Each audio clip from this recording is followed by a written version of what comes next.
Sebelum mula, jom support fanpage Facebook Ahmad Sarudin dengan menekan butang follow, like video ini dan share ke media sosial anda sebagai tanda support anda dan jangan lupa subscribe, like dan follow YouTube channel saya.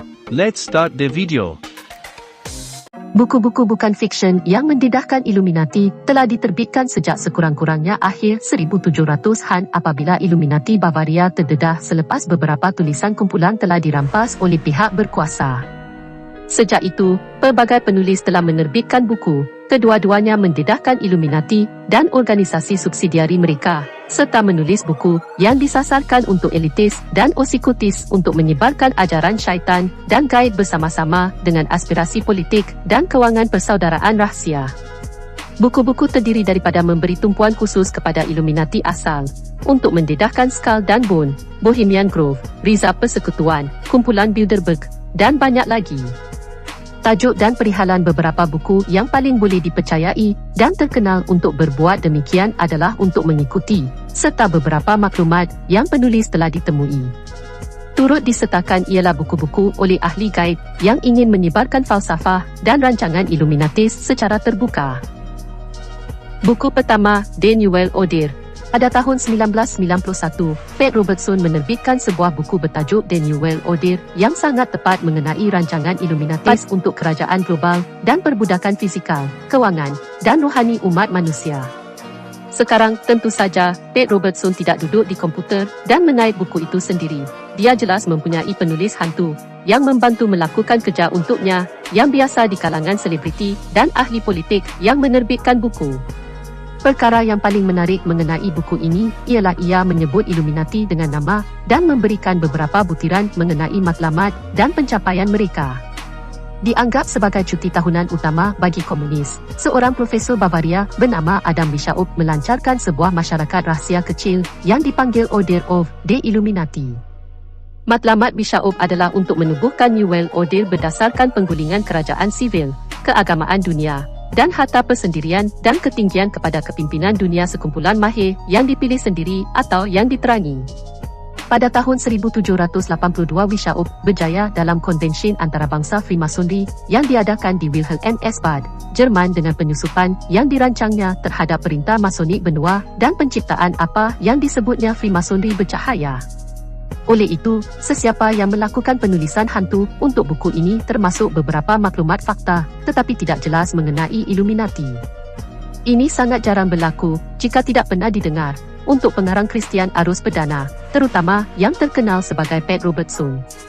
Robertson sepatutnya sekurang-kurangnya membaca manuskrip sebelum meluluskannya untuk penerbitan, jadi dia mungkin melihat entry mengenai perkara-perkara seperti itu. Ini membingungkan kerana ada yang percaya bahawa Pat Robertson sebenarnya terlibat dengan Illuminati sendiri. Walau apapun, Robertson adalah salah satu evangelicals Kristian yang paling terkenal, dan rancangannya di 700 Club telah disiarkan di televisyen nasional sejak tahun 1966. Tidak ada yang disebutkan mengenai masyarakat Skull and Bones atau kumpulan Bilderberg dalam buku itu, dan penulis menunjukkan simpati kepada Presiden ketika itu George H.W. Bush dan seolah-olah berfikir bahawa Bush tidak menyedari bahawa dia membantu dalam pembinaan Nouvelle Order. Pada hakikatnya, dan dihilangkan dari buku Robertson, adalah hakikat bahawa keluarga jenayah Bush telah aktif dengan Illuminati selama beberapa generasi. Beberapa tindakan Pat Robertson mendedahkannya sebagai seorang charlatan yang telah mendapat keuntungan besar daripada menjual agama Kristian, termasuk perbualan peliknya dengan Tuhan, di mana pada siarannya Tuhan memberitahunya tentang orang yang menonton dengan pelbagai penyakit dan kemudian dia mengisytiharkan Tuhan menyembuhkannya sekarang. Juga pada akhir setiap tahun dia mengumumkan ramalannya untuk 12 bulan akan datang yang dia dakwa Tuhan memberitahu dia akan berlaku. Pada hakikatnya, ramalan ini tidak lebih daripada ramalan politik dan penganalisis trend ekonomi yang boleh dibaca di akhbar dan sama sekali tidak mencerminkan apa-apa jenis wahyu ilahi oleh Robertson. Tidak pernah kurang menghairankan bahawa dia adalah pengarang buku yang mengandungi maklumat mengenai Illuminati. Mungkin dia bahkan tidak membaca manuskrip yang disediakan oleh penulis hantunya untuknya, atau mungkin dia membenarkannya dimasukkan kerana memikirkan ia akan meningkatkan pasarannya. Walau apapun, adalah penting bahawa maklumat sedemikian diterbitkan dengan nama Robisons yang dilampirkan sebagai pengarang dan maklumat mengenai Illuminati sejarah sangat tepat, walaupun De Newell Ode sangat terhad mengenai organisasi dan operasi Illuminati utama. Buku kedua, Proof of the Illuminati. Asalnya diterbitkan pada tahun 1802, bukti Illuminati oleh Seth Payson masih dalam cetakan dan boleh didapati hari ini. Ia adalah salah satu daripada 3 buku utama yang diterbitkan pada masa itu bahawa Illuminati dianjurkan dan mula mendapat kuasa dan pengaruh. Yang lain adalah Kaya Robinson dan Barwell. Payson adalah seorang Amerika dan berkhidmat di Senat Negeri New Hampshire dari tahun 1802 hingga 1805. Sebahagian daripada platform kempennya adalah mesejnya yang membimbangkan yang terdapat dalam bukunya. Payson menarik dari tulisan A.B. Barwell dan John Robinson dan memetik kedua-duanya, serta tulisan asal Illuminati yang ditemui pada tahun 1786. Walaupun sesetengah penulis yang menyokong Illuminati cuba mencemarkan karya John Robinson, Payson memulakan bukunya dengan banyak surat dari penerbitan Eropah terkemuka dan sarjana lain yang semuanya memuji watak Robinson dan bukunya, Bukti Konspirasi. Walaupun tidak ada perkara seperti radio atau televisyen, Payson melihat bagaimana Illuminati mengawal aliran maklumat yang ada pada masa itu, mengatakan, tetapi prinsipnya bermaksud, di mana mereka bergantung untuk merusakkan minda awam, adalah masyarakat sastra atau kelab bacaan, yang mereka bekerja untuk ditubuhkan di setiap bandar. Ini adalah pengubahsuaian sekolah pelumbung Wishau. Mereka menjadi sangat banyak. Dan ia adalah perniagaan setiausaha dan memulakan penjual buku untuk menyediakan mereka dengan buku-buku watak anti-Kristian yang paling banyak. Payson juga menjelaskan bagaimana ahli-ahli Illuminati diindoktrinasi dengan rasuah dan mengajar bahawa ia boleh diterima untuk menggunakan apa-apa cara yang diperlukan untuk melanjutkan pesanan mereka. Dia diletakkan dalam situasi di mana dia mendengar kecanggihan yang lebih artifik yang digunakan untuk membuktikan bahawa patriotisme dan kasih sayang peribadi adalah prasangka yang berfikiran sempit. Sebagai contoh, ialah ikatan perkahwinan. Walaupun buku-buku lama seperti Seth Paysons, A.B. Barwell dan John Robinson menjelaskan bahawa Illuminati wujud dan mempunyai motif jahat dan rancangan terperinci, mereka hanya menunjukkan hujung gunung es kerana Illuminati hanya di peringkat awal. Seperti tahun-tahun berlalu, bukannya organisasi yang dibubarkan, mereka meneruskan kursus carta mereka dan berkembang lebih kuat dan lebih kuat daripada mana-mana penulis yang ingin mendedahkan mereka perancangan mereka. Buku ketiga, Bloodliness of the Illuminati.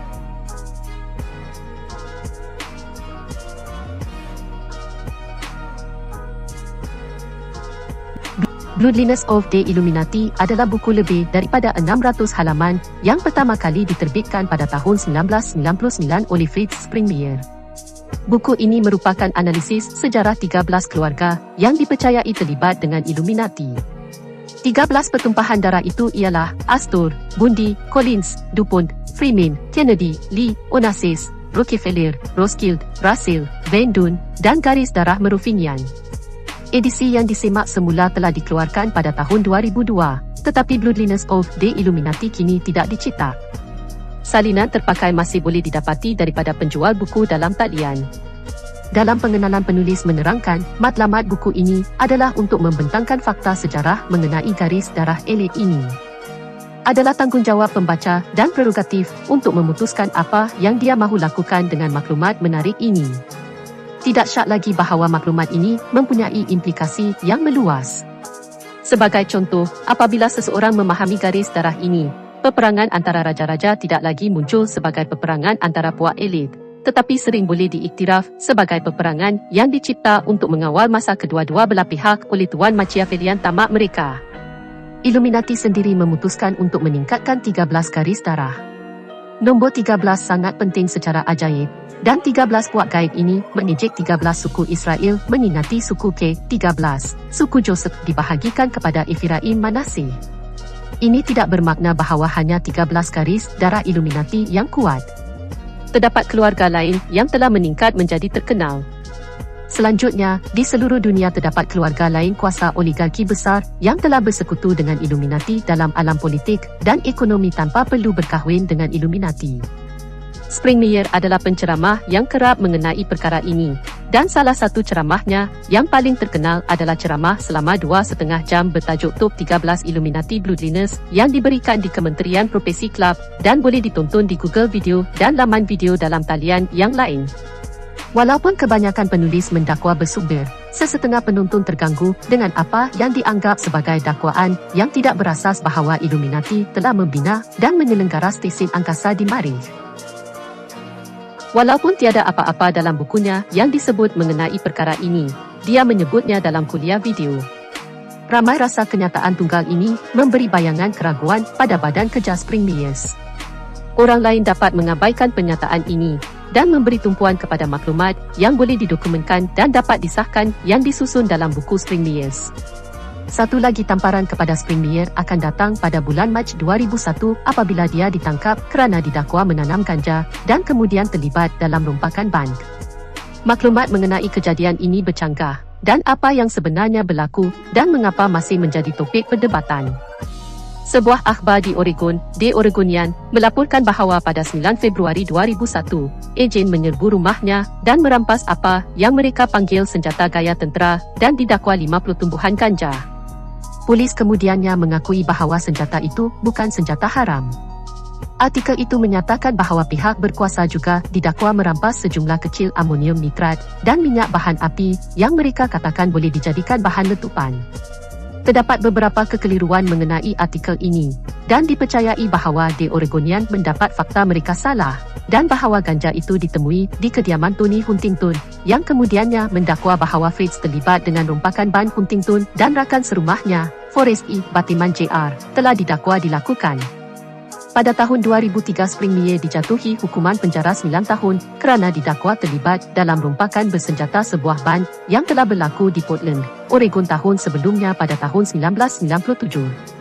Pendakwa mendakwa bahawa dia dan rakan sejenayah, Forrest E. Bateman Jr. meletupkan bom paik buatan sendiri di sebuah kedai video dewasa di seberang bandar sebagai lencongan dan kemudian merompak cawangan dump shake di tebing utama Oregon. Penyertaannya dipertikaikan dan dia dan isterinya mengekalkan pengakuan tidak bersalah.